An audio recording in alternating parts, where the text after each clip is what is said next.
الحمد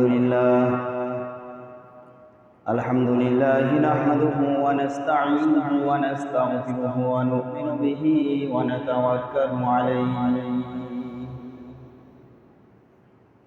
ونعوذ بالله من شرور أنفسنا ومن سيئات أعمالنا من يهده الله فلا مضل له ومن يضلله فلا هادي له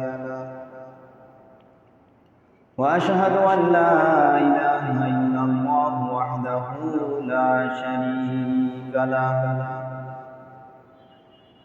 ونشهد أن سيدنا وسندنا وحبيب قلوب ربنا ومولانا محمدا عبده ورسوله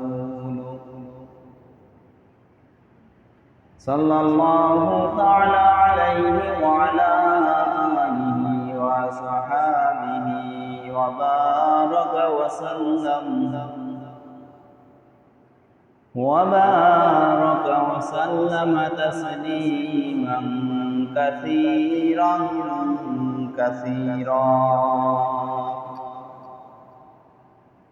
أما بعد فقد قال الله تبارك وتعالى في كلامه المجيد والفرقان الحميد أعوذ بالله من الشيطان الرجيم بسم الله الرحمن الرحيم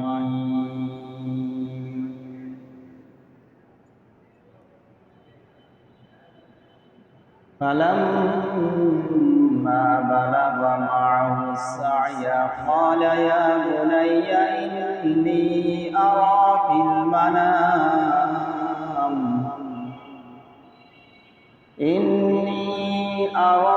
المنام أني أذبحك فانظر ماذا ترى قال يا أبت افعل ما تؤمر ستجدني إن شاء الله من الصابرين. وقال النبي صلى الله عليه وسلم ما هذه الأضاحي يا رسول الله؟ قال سنة أبيكم إبراهيم.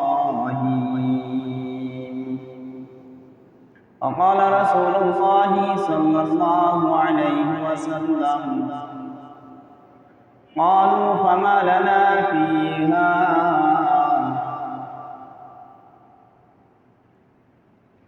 قالوا فما لنا في هذه يا رسول الله؟ قال بكل شعرة حسنة. قال بكل شعرة من الصوف حسنة. وقال شاعر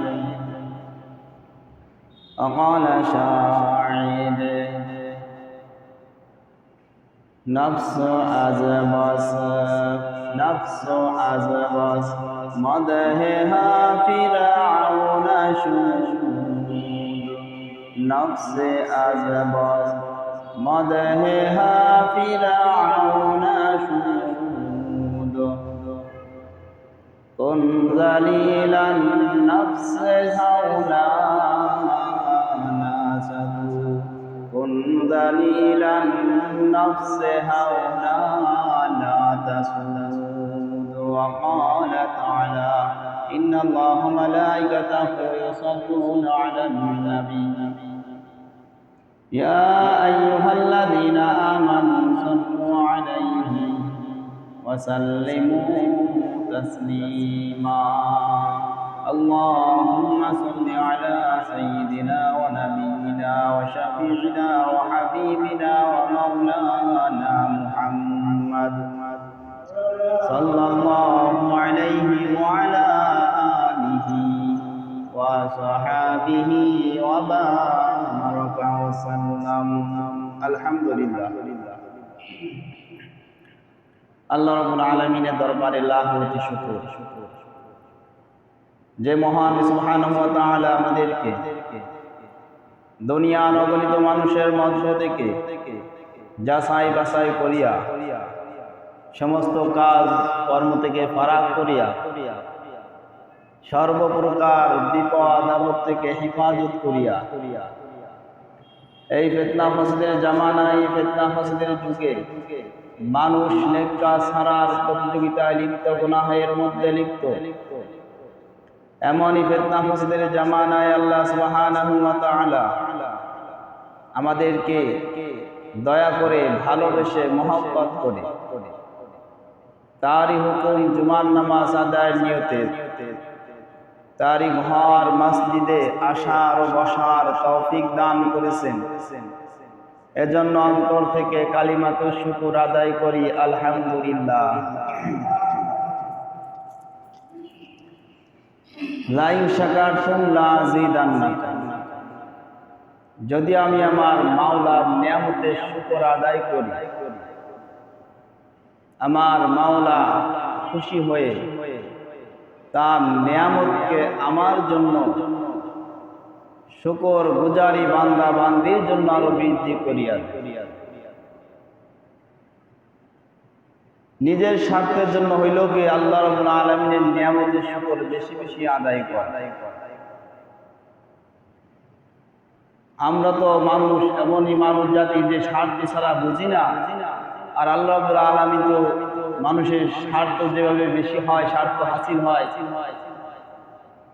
সেটাই কামনা করেন যে বান্দা আল্লাহর কাছে চাক, যত চায় আল্লাহ তাতে খুশি হয়।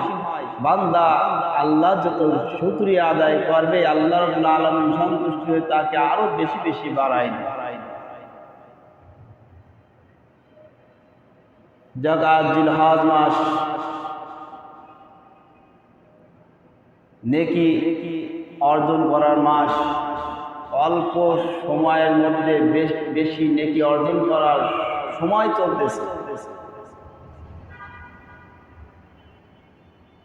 সময় অল্প, আমলও যদি অল্প, সে অল্প আমলটা কি বেশি আমলের সম পরিমাণ সব আমল নামায় আল্লাহ জমা করে দিতেছে। বোনাস, মুসলমান ইমানদারদের জন্য বোনাস। লাগাতার 1 বছর ফজর পারে রোজা রাখতে, রোজা পালন করতে, কিন্তু আল্লাহ রাসূল সাল্লাল্লাহু আলাইহি ওয়াসাল্লাম বলছেন এই জিলহজ মাসের প্রথম যে 9 দিন প্রত্যেকটা রোজা 1 বছর রোজার সব সমান সব তার আমল নামায় জমা হয়। একটা রোজার পরিবর্তে 1 বছর রোজা রাখলে যে সব হয়, একটা রোজার বিনিময় আল্লাহ রাব্বুল আলামিন সব তাকে দান করে। তাহলে আজ জিলহজ মাসের কততম তারিখ?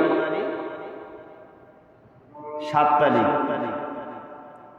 সন্ধ্যা হইলেই 8 শুরু হবে, অর্থাৎ শনিবার 8 তারিখ, রবিবার 9 তারিখ, সোমবারে 10 তারিখ, যেটা ঈদুল আজহা। তাহলে প্রতিটা রোজা 1 বছর রোজার সবের সমান একটি রোজা। বিশেষ করে 9 তারিখে আরাফার দিনের 9 তারিখের রোজা বলা হয়েছে, আল্লাহ রাসূল সাল্লাল্লাহু আলাইহি ওয়াসাল্লাম বলেছেন, আমি আল্লাহর কাছে আশা করি 9 তারিখের রোজার বিনিময় পূর্বের 1 বছরের গুনাহ এবং পরবর্তী সামনের 1 বছরের গুনাহ আল্লাহ রাব্বুল আলামিন মাফ করিয়া দেন।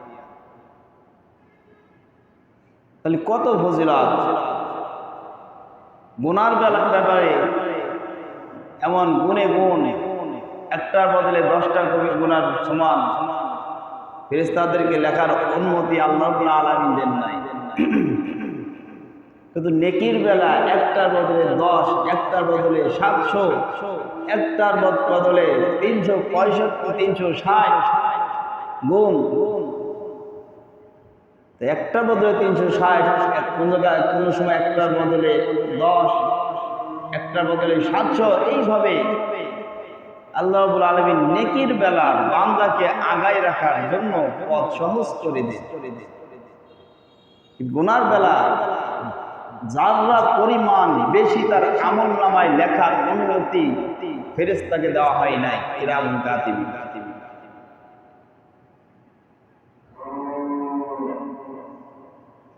আজ জিলহজ মাসের প্রথম যে 10 দিনের ইবাদত আল্লাহর কাছে খুবই গুরুত্বপূর্ণ, খুবই পছন্দনীয়। তার মধ্যে আজ 7 তারিখ তো অতিবাহিত হইতেছে, আর মাত্র 3টা দিন আছে, অর্থাৎ 2টা দিন পরেই হবে ঈদুল আজহা।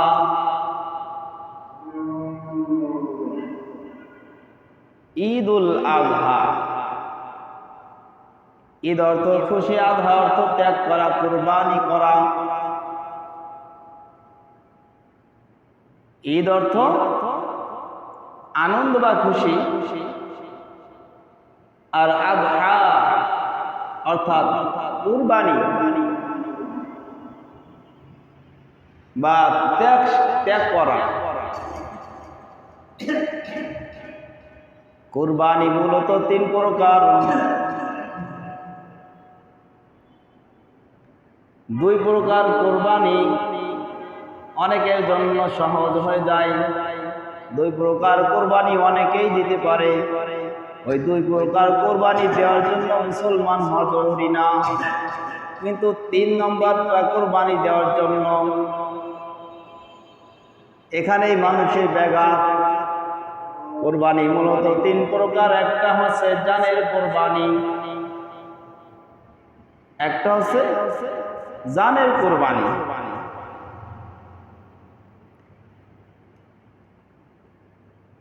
কোরবানি তো মূলত মুসলমান ইমানদাররা যে আদায় করে, এটা তো অমুসলিমদের এটা ধর্মীয় কোনো কাজ নয়। তবে মুসলমান হয়েও তো অনেকে নামদারি মুসলমান হয়েও বড় মুসলমান বড় দাবি দেওয়া চওড়া দাবি করে। তা মূলত কোরবানি হচ্ছে 3 প্রকার। একটা হচ্ছে জানের কোরবানি, যেমন নামাজ পড়তে গেলে জানকে একটু শরীরকে কষ্ট দিতে হয়। নামাজ পড়তে গেলে জানের কোরবানি হয়। হজ করতে গেলে জানের কোরবানি হয়। এইভাবে শারীরিক কষ্ট, যেসব ইবাদত করতে গেলে, যেসব হুকুম পালন করতে গেলে শারীরিকভাবে কিছু কষ্ট স্বীকার করতে হয়, এটা হচ্ছে জানের কোরবানি। জিহাদ করতে গেলে জানের কোরবানি হয়, এমনকি জীবনটাও চলে যেতে পারে। 1 নাম্বার হচ্ছে জানের কোরবানি, 2 নাম্বার হচ্ছে মালের কোরবানি। আল্লাহ রাব্বুল আলামিনের হুকুম অনুযায়ী 2.5% হিসাবে আল্লাহ রাব্বুল আলামিন যাদেরকে তৌফিক দান করেছেন, সেই হিসাবে যাকাত আদায় করা, এটা হচ্ছে মালের কোরবানি। যাকাত দেওয়া, কোরবানি দেওয়া, দান সদকা ফিতরা দেওয়া, এইভাবে এটা হচ্ছে মালের কোরবানি। জানের কোরবানি এবং মালের কোরবানি অনেকেই দিতে দেওয়ার জন্য প্রস্তুত। মালের কোরবানি তো শুধু মুসলমান নয়, বেধর্মীরা, ইসলামের শত্রুরা মালের কোরবানি করিয়া থাকে। যেমন আল্লাহ রাসূল সাল্লাল্লাহু আলাইহি ওয়াসাল্লাম যখন দ্বীনের দাওয়াত দিলেন, কালিমার দাওয়াত দিলেন, এক আল্লাহর জন্য, এক আল্লাহর ইবাদতের জন্য মানুষের দ্বারে দ্বারে দাওয়াত পৌঁছাইতে লাগলেন,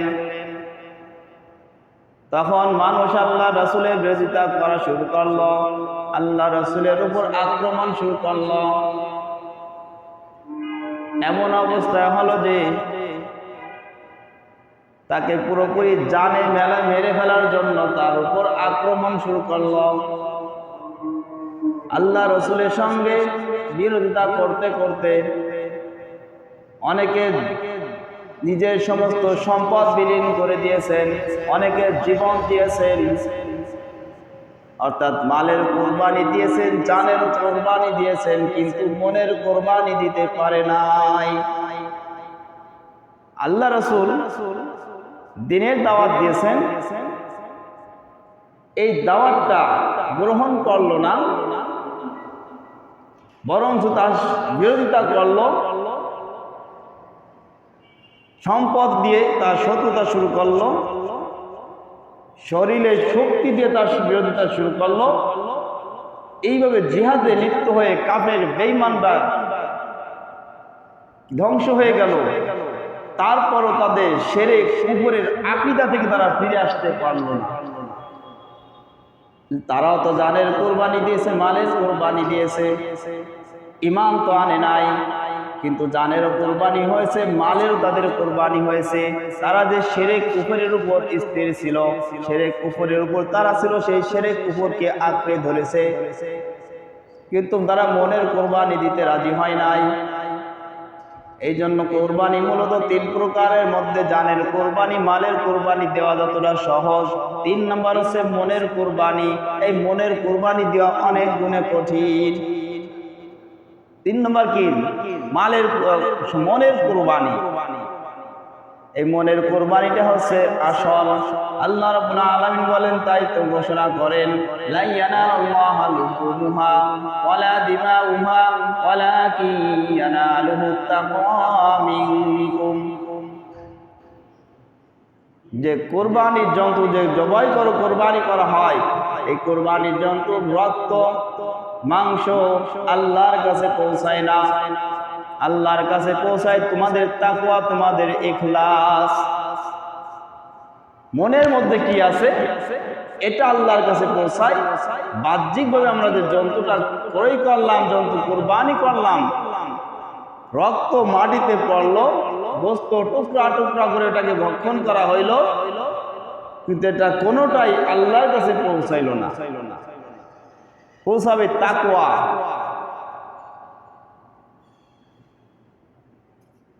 আমরা যে হযরত ইব্রাহিম আলাইহিস সালামের ঘটনা সকলেই জানা। তারপর জিলহজ মাস আসলে হযরত ইব্রাহিম আলাইহিস সালামের আলোচনা, হযরত ইসমাঈল আলাইহিস সালামের আলোচনা করতে হয়। কারণ কেন করবেন? আল্লাহ রাসূল সাল্লাল্লাহু আলাইহি ওয়াসাল্লামকে সাহাবারা জিজ্ঞেস করছে, ইয়া রাসূলুল্লাহ মা হাযিল আদওয়া ইয়া রাসূলুল্লাহ, কুরবানিটা কি? এই যে আমরা যে কুরবানি পালন করি জিলহজ মাসের 10 তারিখে যে আমরা আল্লাহর নামে যে পশু কুরবানি করি, এই কুরবানিটা কি? আল্লাহ রাসূল সাল্লাল্লাহু আলাইহি ওয়াসাল্লাম বলেন, ক্বালা সুন্নাতু আবিকুম ইব্রাহিম, এটা তোমাদের পিতা হযরত ইব্রাহিম আলাইহিস সালামের আদর্শ। ইব্রাহিম আলাইহিস সালামের আদর্শ। ইব্রাহিম আলাইহিস সালামের আদর্শ কেমন ছিল? আল্লাহ রাব্বুল আলামিন তার নবুয়তি দায়িত্ব যথাযথভাবে পালন করতেছে।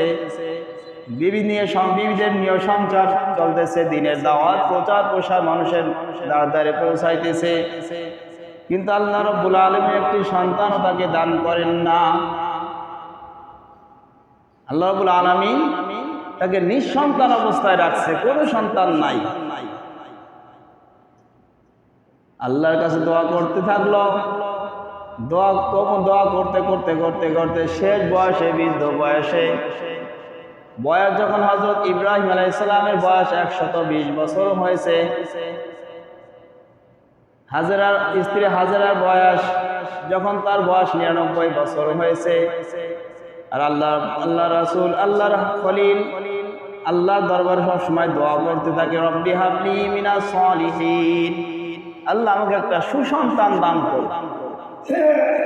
সন্তান চাইলেই সুসন্তান যেতে হবে আল্লাহর কাছে।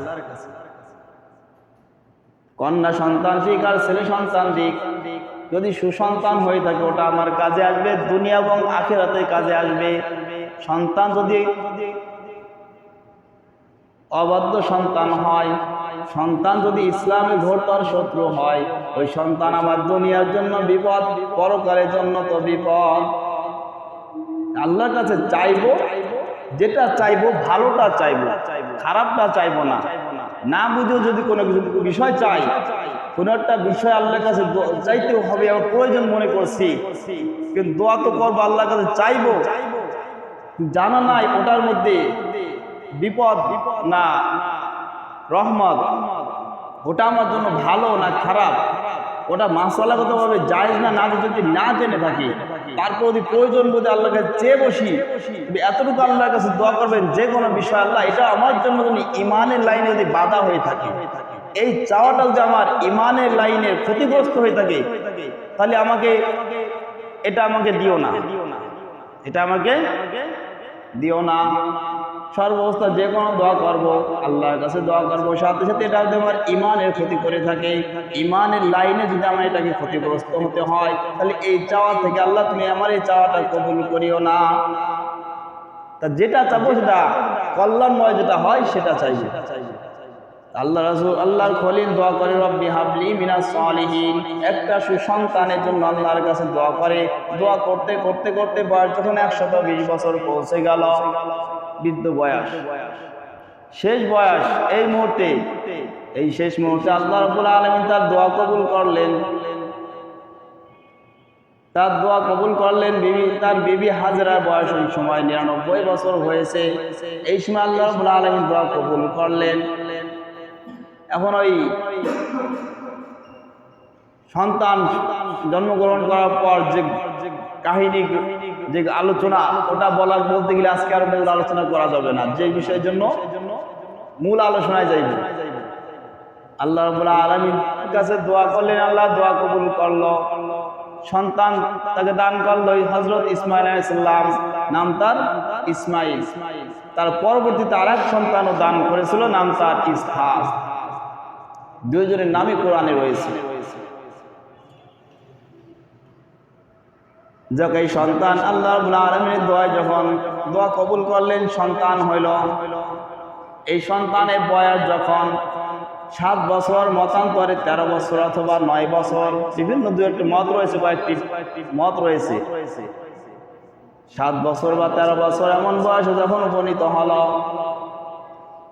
আল্লাহ রাব্বুল আলামিন তার খলিলকে স্বপ্নের মধ্যে জানাইতেছে, তোমার প্রিয় বস্তুকে তুমি আল্লাহর নামে কুরবানি করো, তোমার সবচেয়ে প্রিয় বস্তুকে তুমি আল্লাহর নামে কুরবানি করো।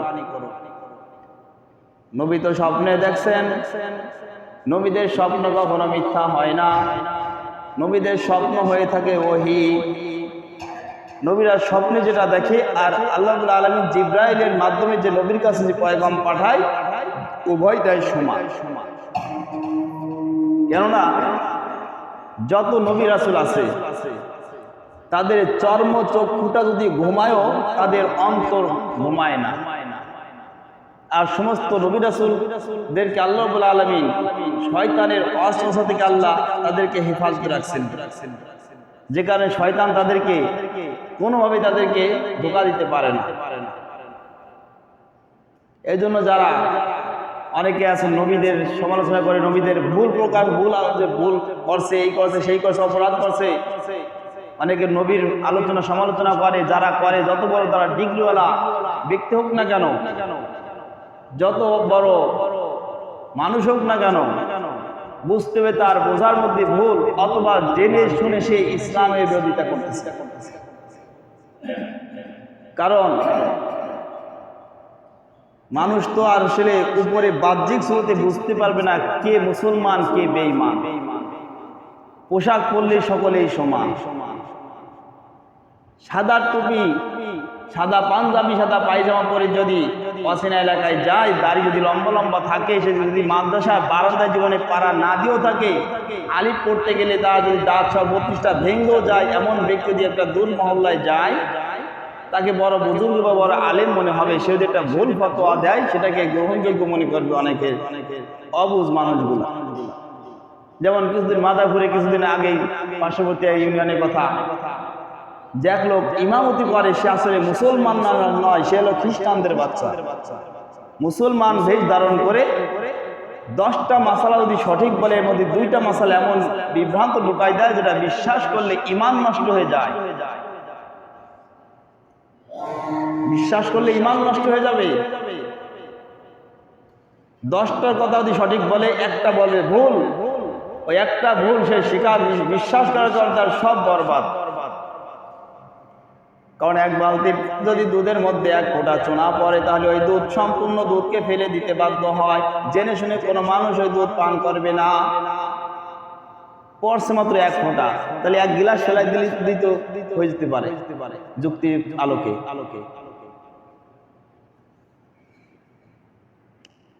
এই জন্য মানুষ বেশভূষ দেখে, বাহ্যিক স্রোত দেখে বোঝা যায় না। যাই হোক, নবীদের স্বপ্ন দেখানো হয়েছে যে তুমি সব থেকে তোমার প্রিয় বস্তুকে আল্লাহর নামে কোরবানি করো, কিন্তু আমাদের স্বপ্ন তার নবীর স্বপ্ন মতো নয়। আমাদের স্বপ্ন আমরা দিনভর যেটা নিয়ে পরিকল্পনা করি, দিনভর যেটাকে নিয়ে ব্যস্ততায় থাকি, ঘুমানোর সময় যেটা নিয়ে চিন্তা করি, ঘুমের মধ্যে ওটাই আমাদের মধ্যে এসে যায়। কারণ আমাদের স্বপ্ন যেটা নিয়ে ব্যস্ত থাকি, ওটাই বেশিরভাগ স্বপ্নের মধ্যে আসে। অনেক সময় বিপরীত হয়। আর আমাদের স্বপ্ন কোনো দলিল নয়, কারণ আমাদের অন্তর ঘুমায়, চক্ষু ঘুমায়। আমরা ঘুমাইলে আমাদের স্বপ্নটা শয়তানের পক্ষ হইতে হয়েছে না ফেরেশতাদের পক্ষ, আল্লাহর রহমতে ফেরেশতাদের পক্ষ হইতে হয়েছে, এটা কোনো গ্যারান্টি নাই, এটা জানা নাই। যে কারণে আমাদের স্বপ্নের কোনো সত্যতার কোনো প্রমাণই নাই।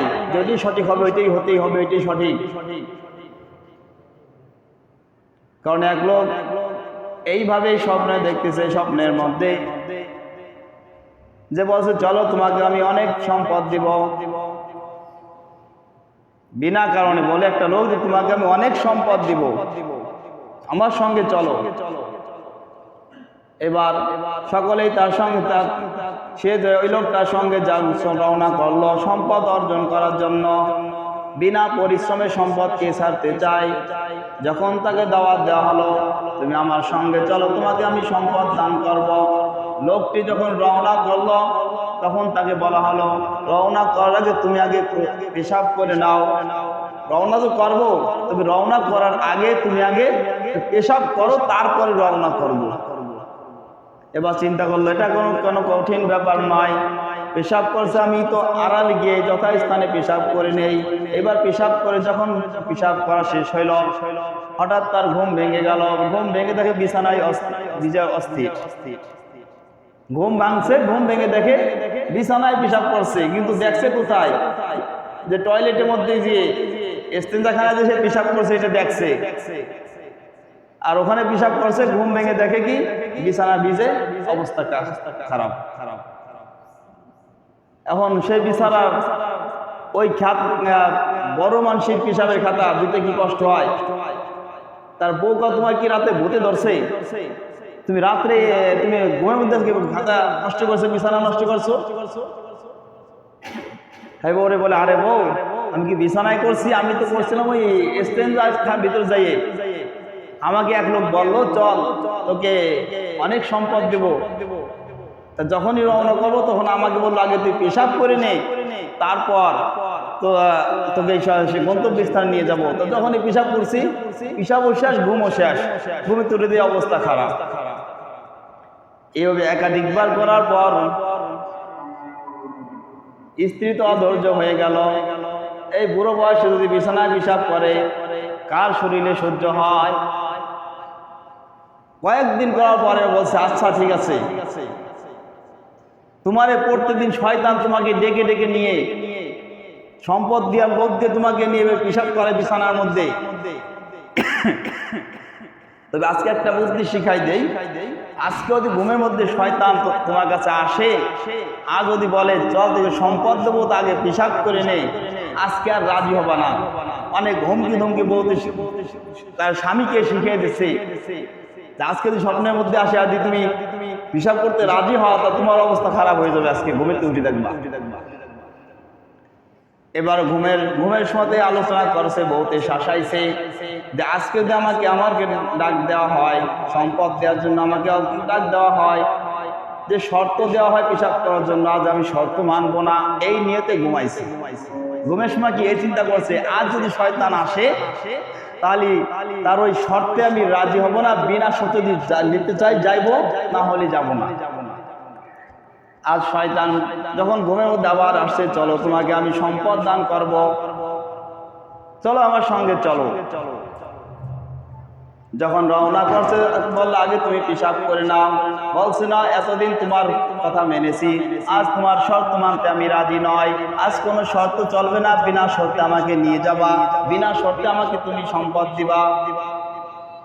আচ্ছা তাই, হ্যাঁ চলো। এবার তার সঙ্গে গন্তব্যে পৌঁছতে লাগলো। গন্তব্যে গিয়ে যখন দেখলো সম্পদের পাহাড়, বলছে তুমি একবারে যত নিতে পারবা তোমাকে তত দেওয়া হবে, বারংবার তোমাকে দিব না, একবারে তুমি যতটা বহন করতে পারবা তোমাকে তাই দেওয়া হবে। এইবার বলছে আচ্ছা ঠিক আছে, আমার মাথায় উঠাই দাও। মাথায় উঠাই দেয় বলে আরো দাও, সম্পদের মায়া, আরো ফিরি ফিরি সম্পদ কে ছাড়ে, কষ্ট যতই হোক মাথায় উঠতে পারলে বাসাগুন যেতে পারি ওটাই আমার। এমন যদি স্বর্ণ বলে এখানে স্বর্ণের পাহাড় আছে, যে যত মাথায় বহন করে একবারে নিতে পারবে তাকে তত দিয়ে দেওয়া হবে, কোনো শর্ত নাই, বিনা শর্তে। তাহলে যার অভ্যাস আছে 1 মণ ওজন নেওয়ার, সে 2 মণ না হলে 1.5 মণ ওজন নেওয়ার চেষ্টা করবে। শরীরে না কুলাইলেও মনে তা চাইবে আর একটু নেই। এইবার মাথার উপর উঠাইতে থাকে, বলে আরো মাথার মধ্যে আরো উঠাই দাও, বললে তুমি পারবা না, বলে পারবো, তুমি আরো উঠাই দাও। উঠাই দিতে দিতে দিতে এমন অবস্থা হয়ে গেছে, মাথার এত চাপ পড়ছে যে অটোমেটিক পায়খানা হয়ে গেছে, অটোমেটিক তার পায়খানা হয়ে গেছে স্বপ্নের মধ্যে, বাস্তবে দেয় বিছানা নষ্ট। এবার বলতে কয় আমাকে তুমি মাফ করো, তোমার আগে যে টাকা দিতে চাইছো খালি বলতো যে পেশাব করে রওনা দাও, আগেরটাই ভালো ছিল, তোমার টাকা সম্পদ বেশি আনতে যাই আর বিছানায় পায়খানা জড়াইলেছো, তোমার এমন আর স্বপ্ন দরকার নাই, তুমি আগেই ভালো ছিল। এটা কি স্বপ্ন?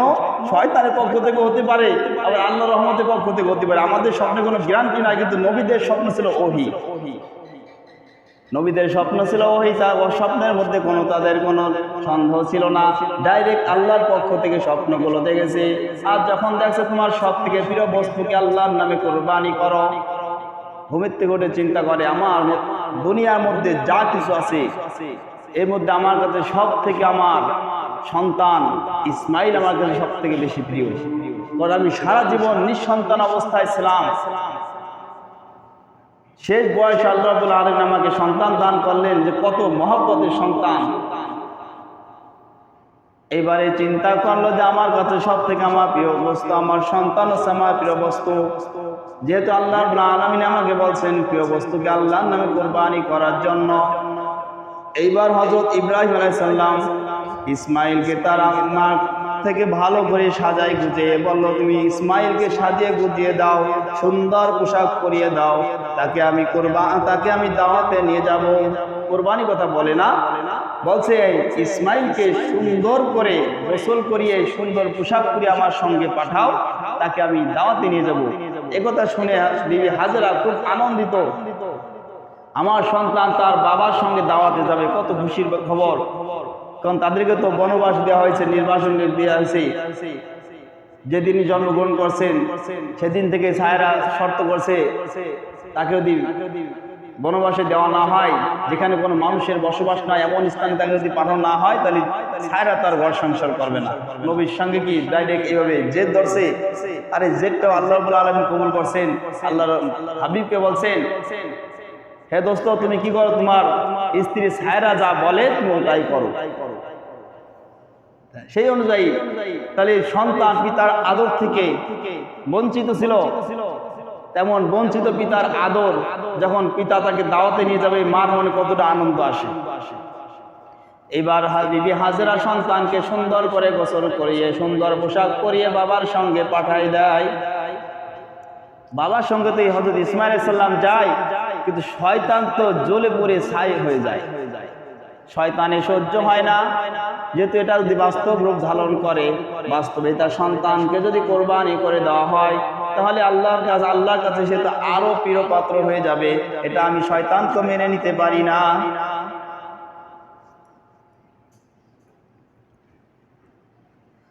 যে আল্লাহর কাছে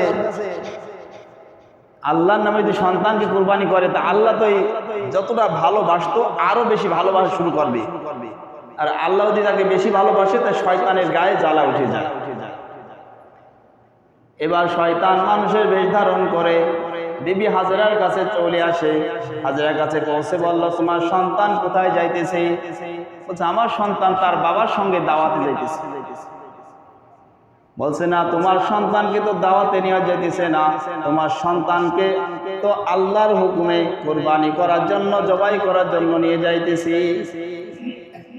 এবার যখন বলছে তোমার সন্তানকে তো দাওয়াতে নয়, আল্লাহর হুকুমে কুরবানি করার জন্য তোমার থেকে নিয়ে যাইতেছি, বিবি হাজেরা এবার বুঝতে আর বাকি রইল না, যদি আল্লাহর হুকুমে আমার সন্তানকে কুরবানি করার জন্য নিয়ে যায়, আর এই পথের বাধা তো একমাত্র শয়তান ছাড়া আর কিছু দিতে কেউ দিতে পারে না। এই পথের বাধা তো একমাত্র ইবলিস শয়তান। যেহেতু সে আমাকে এই বাধা দেওয়ার জন্য আমাকে প্ররোচনা করতেছে, তাই নিশ্চয়ই কোনো মানুষ না, এটা হচ্ছে শয়তান। তখন বিবি হাজেরা বুঝতে পারলো এটা কোনো মানুষ নয়, তখন লা হাওলা কথা বললো, আর ওখান থেকে শয়তানকে কি বিতাড়িত ধাওয়াই দিল।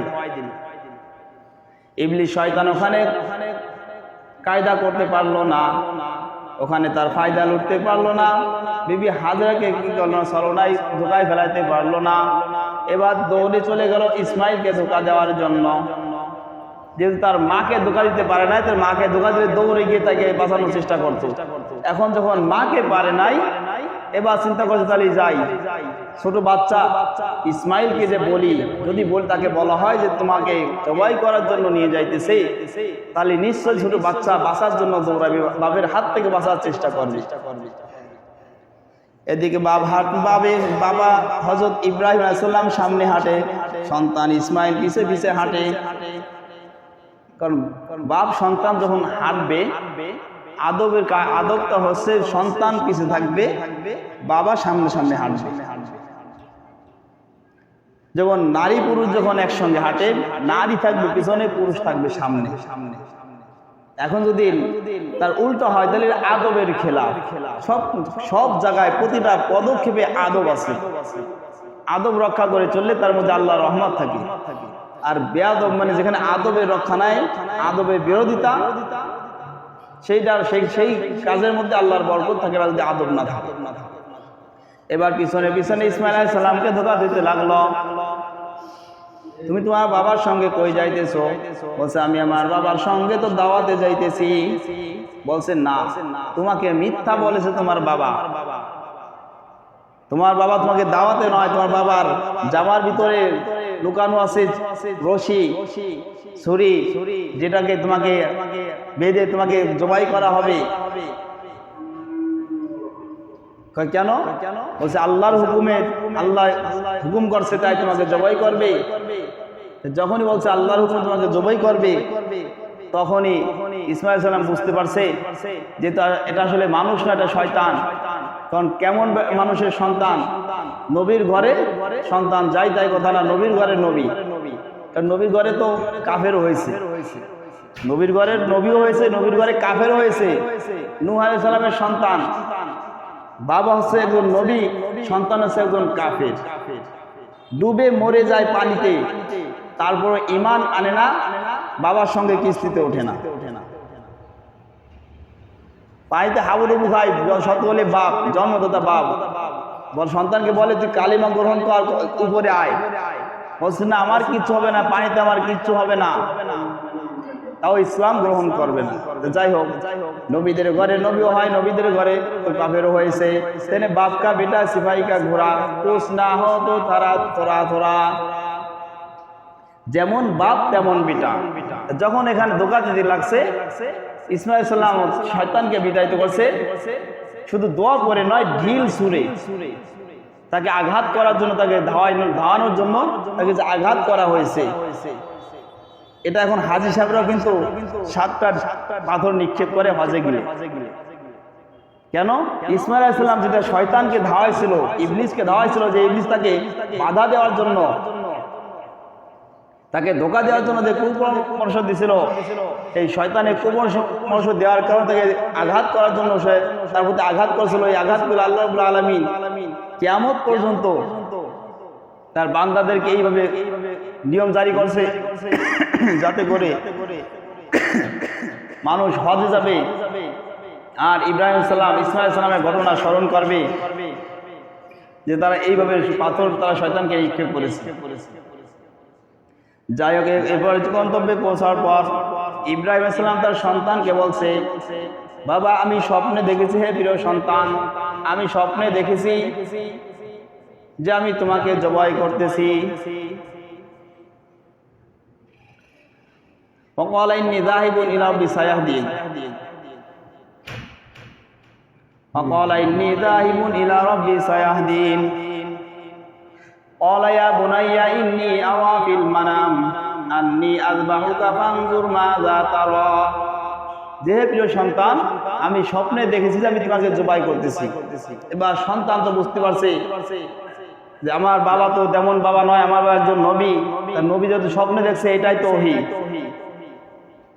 সন্তান বলছে, বাবা যেটা আপনি স্বপ্নে দেখছেন ওটা বাস্তব রূপ ধারণ, বাস্তবে পরিণত করেন, যেটা আপনাকে আপনার প্রতি আদেশ হয়েছে ওটা আপনি পুরা করেন। অন্য বর্ণনা এসেছে আরেকটু বেশিও বলেছেন যে বাবা আপনার প্রতি যে হুকুম আসছে আপনি সেটা কার্যকর করুন এবং আমাকে সুন্দর করে হাত পা বেঁধে নিন, আপনার চক্ষুটা বেঁধে নিন, যাতে করে জবাই করার জন্য আমার প্রতি আপনার চোখের নজর না পড়ে। যদি দেখেন যে সন্তানের গলায় কাগজ বলতেছেন, রক্ত গড়গড় করে পড়তেছে, তখন অটোমেটিক মায়া আসতে পারে। আর যখন আমার গলায় ছুরি চালাইবেন তখন আমার হাত পা ছোটাছুটি করে আপনার শরীর লেগে আঘাত লেগে ব্যাধি হতে পারে। যে কারণে আমার হাত পা সুন্দর করে বেঁধে নিন আর আপনার চক্ষুটা বেঁধে নিন, তারপরে আমার গলায় ছুরি চালান, তাহলে আপনার চক্ষুর আড়াল হইল আর আমার হাত পা ছোটাছুটি করতে পারলাম না, সুন্দর অনায়াসে আপনার হুকুম পালন করলেন। এখন এটা তো আল্লাহ নবী কেন সন্তানকে জিজ্ঞাসা করছে? সন্তান যদি রাজি নাও থাকতো তারপর সেটা কি দায়িত্ব পালন করতোই। তারপর সন্তানকে পরীক্ষা করার জন্য বলছে যে আমি স্বপ্নে এটা দেখেছি। তা সন্তান পরীক্ষায় পাস, যাকে আল্লাহ রাব্বুল আলামিন যে ইব্রাহিম সালামকে স্বপ্নের মধ্যে হুকুম দিলেন, হযরত ইব্রাহিম সালামও পাস। এবার যখন তাকে হাত পা বেঁধে গলায় যখন ছুরি চালানো হলো, আল্লাহ রাব্বুল আলামিন তো খুশি হয়ে গেলেন, আল্লাহ রাব্বুল আলামিন সন্তুষ্ট হয়ে গেলেন। আল্লাহ রাব্বুল আলামিন সঙ্গে সঙ্গে হযরত জিবরাইল সালামকে হুকুম করলেন, তুমি তাড়াতাড়ি বেহেশত থেকে একটা দম্বা নিয়ে যাও, বেহেশত থেকে একটা দম্বা নিয়ে যাও,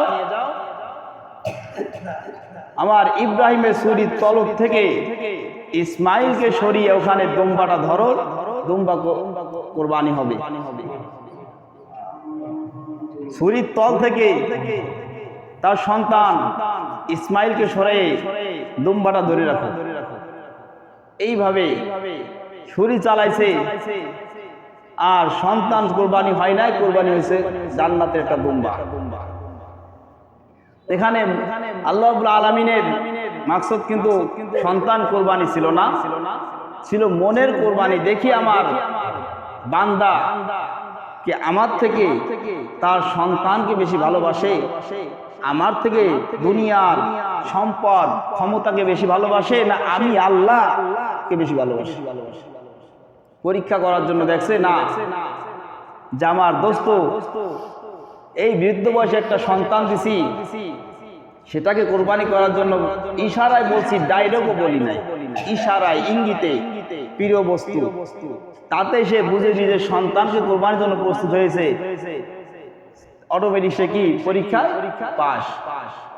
এই যে আমরা যে এখন কোরবানি করব, এটা আমাদের জানের কোরবানি, মালের কোরবানি আর মনের কোরবানি। কোরবানি মূলত 3 প্রকার, এবং 2 প্রকারটা সহজ, লাস্টে যে 3 নম্বরটা মনের কোরবানি, এটা সব থেকে কঠিন।